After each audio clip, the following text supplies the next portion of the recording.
All right, and we are moving right along. You happy, happy people. 12.5. We're talking about volume of pyramids and cones. And so, one thing to think about is, hey, we're talking volume now. Were we talking volume before? No, I believe we're still talking surface area. So, starting with the volume of a pyramid. So, take a look at this pyramid here, and kind of like put the pyramid in a cube. Okay. Um, yeah, I guess I guess you would think that the volume of this pyramid, it seems like it would be half the volume of the cube, but that's not exactly right because these sides here they angle in. You see that? They angle in. And it's really complex and hard to explain why the volume of this pyramid ends up being 1/3 of the volume of the cube. It has to do with I was about to try and prove it, but it would take way too long and be way too confusing. It has to do with like taking a pyramid, putting a pyramid inside of a cylinder, not a cylinder, yeah, rectangular cylinder, like so. And then stacking two pyramids like on top of each other, so to speak, like this, where their vertexes meet. Yeah, so never mind. We won't do that. Anyways, the volume of a pyramid is 1/3 of the area of the base. Remember, capital cursive B here is really talking about the area of the base. So it's 1/3 the area of the base times the height. Um, 1/3, 1/3 the area of that cube that it fits in. All right, so write that formula down. You'll have to use it. Next, let's talk volume of a cone. So here's a cone. The volume of the cone will have to do with the circular base here, which the circular base, the area for it has to do with the radius. And then you need to also consider the height of the cone. The volume of a cone is like exactly like the volume of a pyramid.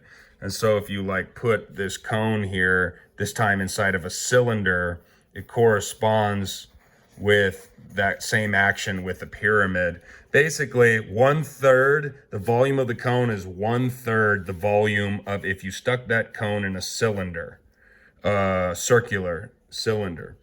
So anyways, the volume is 1/3 of the area of the base, which is the area of this circle here, right? Times the height. Keep in mind the height is the perpendicular line that goes from the vertex.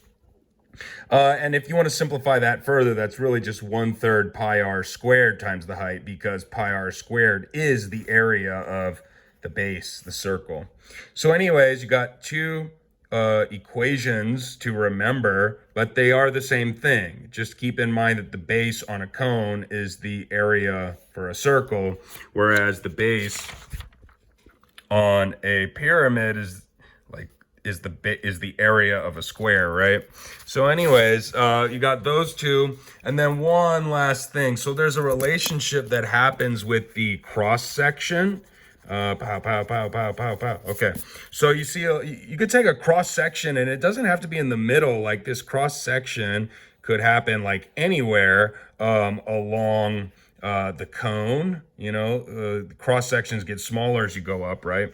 Or the cross section could occur like anywhere along your pyramid. There's a relationship that happens when you know the cross section. So because any cross section you take, notice this, you know what, for the sake of ease, let's just call this square.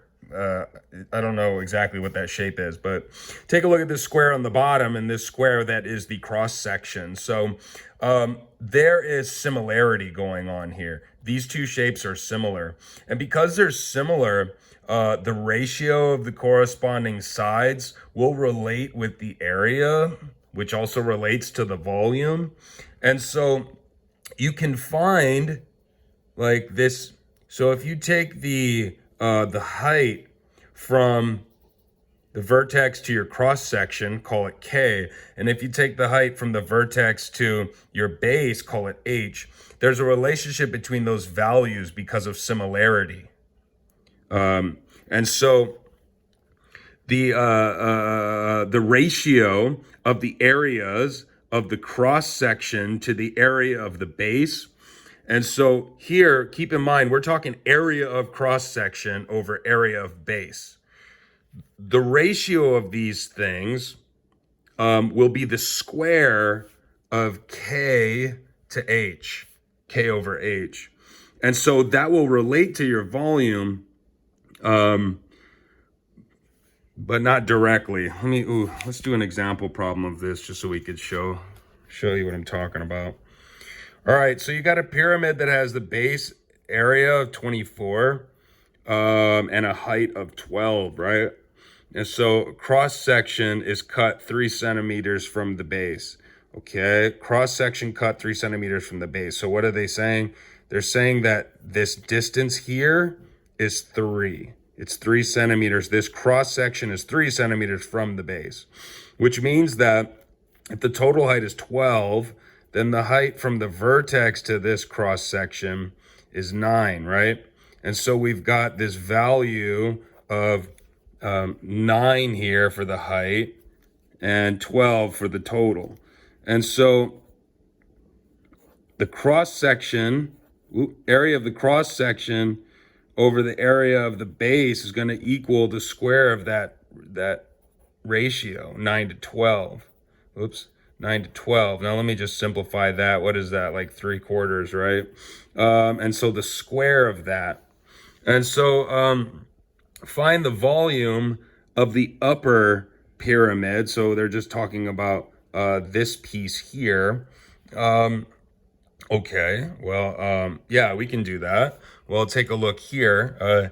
If this is 9 to 12 squared, right? Well, that just ends up being, well, since we already know the area of the base is 24, right? We can solve for the area of the cross section.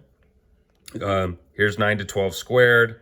When you multiply by 24, that all simplifies to 27 over 2, which means that the area of the cross section is 27 over 2.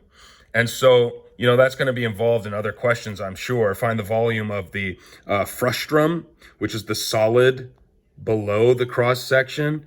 Basically, the frustrum is this bottom piece. And so the volume of this bottom piece is going to be the volume of the total, right? Minus the top piece, right? And so since we know and had to find the area of the cross section, which is 12 over 2, we can find the frustrum by finding the volume of the whole thing, right? The volume of this whole thing is the height times the area of the base, 1/3 of that. So 1/3 of 24 times 12, which is 96. And then if you find the upper pyramid, which we can find now that we found the area of the cross section, it's just 1/3 times this times its height, which is 9. And so you get 40.5. Subtract those. That'll give you the frustrum. So a frustrum is just like, here, let me give you a cone. Here, I'll give you a cone. 3-dimensional cone.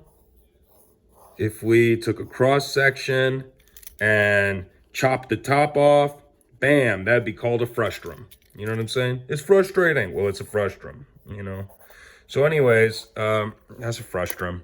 And hopefully you can see how you can use this application to solve different problems. Okay, thank you. Bye-bye.